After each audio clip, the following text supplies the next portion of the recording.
katambayan, andito po tayo ngayon sa Davao, Santa Cruz. So mag-pick upin tayo ng mga Rhode Island Red at saka ibibenta din po natin dito. Ayan, kaibigan natin si Sir, ang may-ari ng manok na pagkukunan natin ng katambayan. Si Sir GG. Si Sir GG, mga katambayan. Mga Rhode Island yung alaga natin, Sir, no? Apo, Sir. Ayan, dito mga katambayan. May pansabong po din ka, Sir, no? Papa na ko na. Sa papa niyo. Ayan, ito yung manukan niya. Kanang babuyan kasi, mo po na. Ako mama. May babuyan din dito katambayan. Ito yung mga alaga, mga Rhode Island alaga natin, Sir, no? Rhode Island Red katambayan. May ilang buwan na to, Sir? 7 months. 7 months. Saan mo ito nakuha, Sir? Kalinan. Saan? Dito lang? Kalinan. Kalinan. Sisiw pa. Siw. Yan o, ang gaganda mga katambayan. May mga nangitlog naman tayo, Sir, no? Apo, may mga ito, Sir. Di ko na punit. So, bago ka palang nag-alaga pala, Sir, no? Bago pa lang, Sir. Mga 7 months pa lang sisiw pagbili nito. Ayan, ilang in-startan mo, Sir? 35 heads. Ayan o, ang gaganda ng kulay. Ayan, sa mga gustong kumuha, Sir, saan nga yung location natin, Sir? Barangay Tuban, Santa Cruz, Davao del Sur.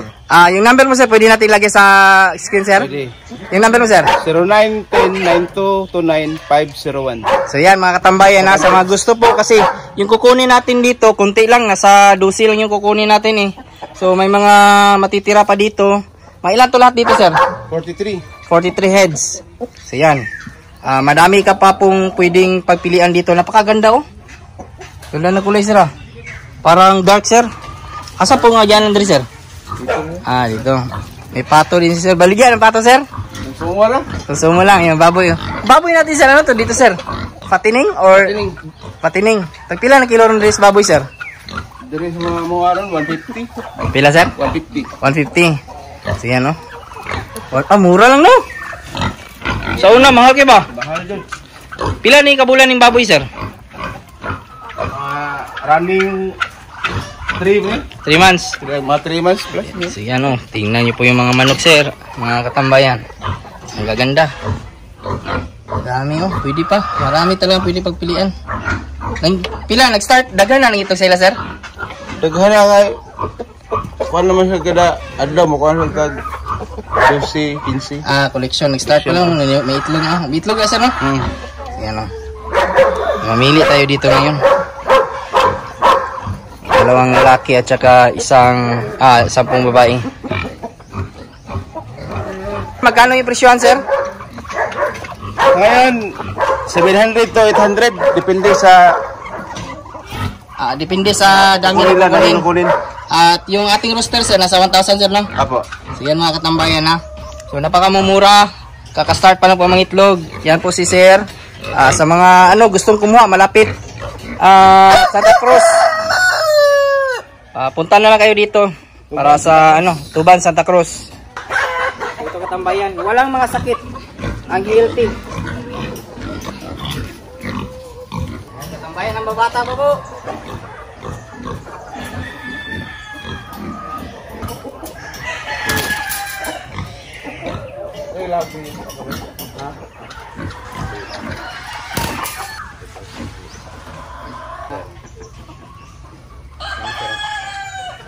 So yan mga katambayan, sa mga gusto pong bumili, may mga natitira pa po dito. Tamang-tama po. Salamat kay Sir. Salamat po, manok tambayan.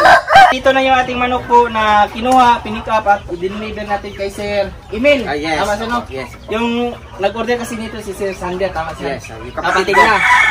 So nasa Japan, si Sir, tumulong sa atin. Sir Norbel. Yan, maraming salamat. At saka si Mama niya. Mama ni Sir Sander. Ito yung taga-pakain muna dito. Si Ma'am, nandito. Taga-alaga.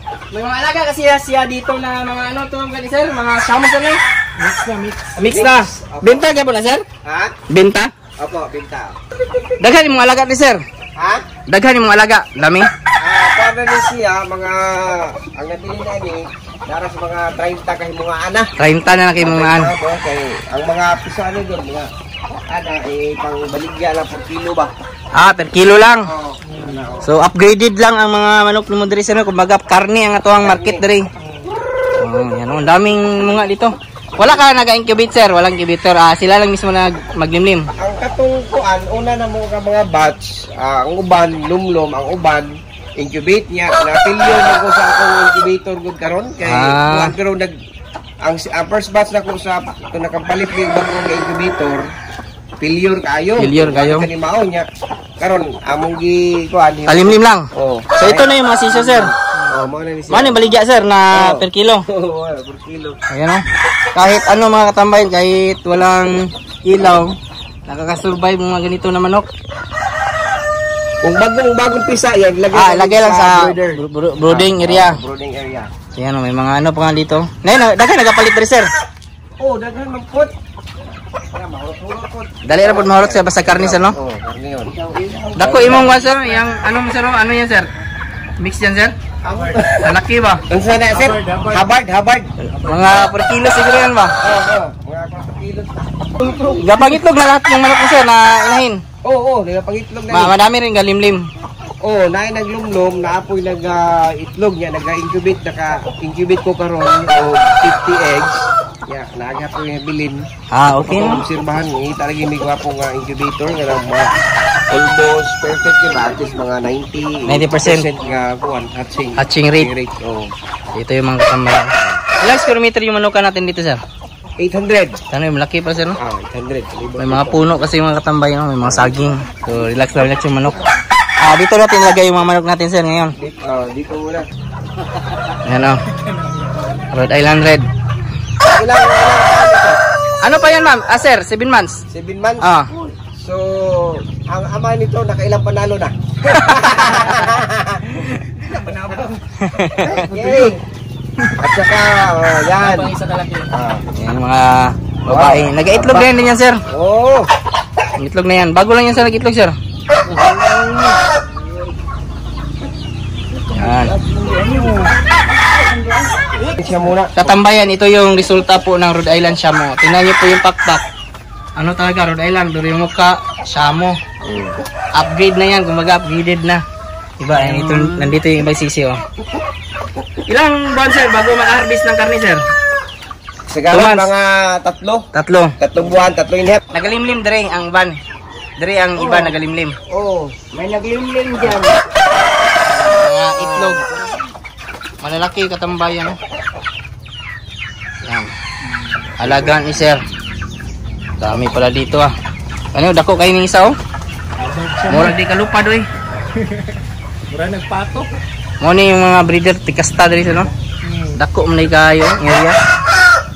Bayad natin sa order natin na Rhode Island. Itong balance natin 1, 2, 3. So may support Salamat. Okay, thank you din. Salamat. Pwede din kasi sila magbenta dito ng sisiyo ng mga Rhode Island. Kung sakali. Mamisa makapapisa na. Sir, salamat sir. Sir, salamat sir. Ma'am, salamat mga. Nakatod yung Santa Cruz. Yan nga mga katambayan ay nakapag-transaction po tayo sa Santa Cruz, Davao del Sur at nakita natin yung kanyang manukan doon. Nasa likod lang po ng kanilang bahay at the same time meron din pong babuyan. Sa naging transaction naman po natin kumita po tayo ng nasa 5,000 at yung gasolina po na nagastos po natin nasa almost 2,000. Dala na po kain natin. At least kumita po tayo ng nasa 3,000 po. Yan na po yung limpyo po natin o linis po nakita. At talagang yung manok nakakapagbigay kita talaga sa atin kahit papano. Sa ating napagdelibera naman po doon ay nakita natin yung kanyang mga alaga doon ni Sir na yung kanyang pinoproduce ay pangkarni po talaga at additional na lang po yung pagbili nila sa atin ng Rhode Island Red. At the same time pang-upgrade na din po balang araw. Nakita din po natin yung upgraded niya doon na Rhode Island Red. Sa ulo talagang malaki po, maganda at pwede po talagang pangkarni. Yan na po ngayong araw mga katambayan at maraming salamat po pala sa mga bago po natin subscribers and viewers. Welcome po sa aking channel at kung kayo po ay napadaan ngayon, sana po i-consider nyo po na i-follow, i-like, subscribe. Napakalaking tulong po yan. Kung may mga katanungan naman po kayo, ilagay nyo na po sa comment section at ating sasagutin. At huwag kalimutan i-click ng notification bell para sa mga susunod na videos. Bago muna tayo magpaalam, shoutout muna natin yung ating mga kaibigan dyan na si Explore 101 from Zamboanga, Sibugay, Ronald Fuertes, Super Verb Lyrics, Denmark Pagatpat from Tarlac. Sa mga nanood po dyan ngayon, shoutout po sa inyong lahat. Sa mga hindi ko naman po na shoutout, isa-shoutout ko lang kayo sa susunod. Maraming salamat, God bless at ingat po kayo palagi. Bye-bye.